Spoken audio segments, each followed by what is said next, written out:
দেখি তো 2025-এর জন্য আমি ব্যাগে কি কি গুছালাম। সবার আগেই তো বাঁশ। বাঁশ তো সবার আগে আছেই। এই বাঁশ ছাড়া কি কোনোদিন কোনো বছর কাটতে পারে নাকি? তারপর দেখি আমার ব্যাগে কি কি আছে।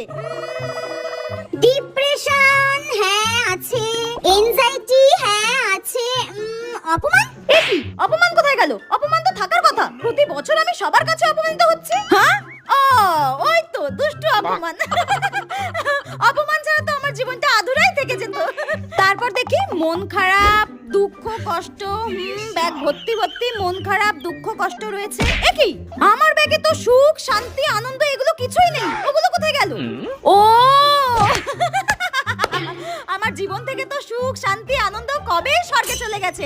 আমি এখানে পড়ে আছি। দূর, এবার আমি বাসটা আমার ব্যাগে ঢুকিয়ে নিই, তাহলে 2025-এর ব্যাগ গোছানো আমার কমপ্লিট হয়ে যাবে। আপনাদের 2025-এর ব্যাগ গোছানো হয়ে গেছে তো? আমার কিন্তু একদম কমপ্লিট।